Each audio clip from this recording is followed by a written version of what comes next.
வணக்கம். கும்பராசி அன்பர்களே, கும்பராசி ஜென்ம சனியிலிருந்து விடுபட்டு பாத சனியாக மாறக்கூடிய ஒரு யோகமான சனி பயிற்சியாகவே அமையும். 2 வருஷம் படாத பாடுபடுத்திட்டார்ப்பா அப்படின்ற நிலைமைக்கு இருந்த கும்பராசி நேயர்களுக்கு இப்போ கொஞ்சம் அப்பாடான்னு மூச்சு விட்டு உட்காரலாம். அந்த சுச்சுவேஷனுக்கு கொண்டு வந்து விட்டுருக்கார் பாத சனி. பாத சனியில் இருக்கிற சனி பகவான் 4ஆம் இடம் ரிஷபத்தையும் 8ஆம் இடம் கன்னியையும் 11ஆம் இடமான தனுசையும் பார்க்கிறார். 11ஆம் இடமான தனுசு சனி பகவான் அவரோட குருவோட வீட்டிலிருந்து குருவுடைய வீட்டையே பார்ப்பது ஒரு யோகம். அதுவும் லாபஸ்தானத்தில் இருக்கார். லாபஸ்தானத்தில் இருக்கும்போது ஒரு லாபஸ்தானத்தை பார்க்குறாருன்னும் போது நல்ல ஒரு உழைப்புக்கேற்ற லாபம். இத்தனை நாள் தொடங்கின செஞ்ச வேலையெல்லாம் எதுவுமே திருப்திகரமாக இல்லை, வருமானம் இல்லை அப்படின்றவங்களுக்குலாம் இந்த ஜென்ம சனியில் அவசப்பட்டவங்க இப்போ பாத சனியில் வரும்போது நல்ல ஒரு பலனையை கொடுப்பார், நல்ல ஒரு லாபஸ்தானத்தையும் கொடுப்பார். அதே போல் உங்களுக்கு குரு பயிற்சி, குருவும் 5ஆம் வீட்டுக்கு பெயர்றாரு.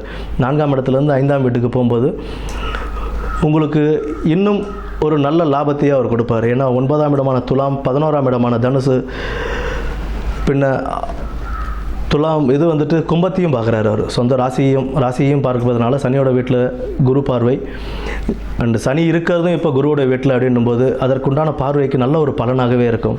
இந்த 2025 சனி பயிற்சி அப்படின்றது உங்களுக்கு ஒரு யோக காலமாகவே அமையும். தொழிலில் இருந்த தடைகள் விலகும், குடும்பத்தில் இருந்த சின்ன சின்ன சச்சரவுகள் இதெல்லாமே விலகும். நிம்மதியான ஒரு லைஃபுக்கு வந்தாலும் கொஞ்சம் கவனமுடனும் இருக்க வேண்டிய ஒரு காலம். ஏன்னா பாத சனி அப்படின்னும்போது வண்டி வாகனங்களில் போகும்போதும் வரும்போது இந்த மாதிரி சுச்சுவேஷன்லாம் நம்ம ரொம்ப கவனமாக இருக்கணும்.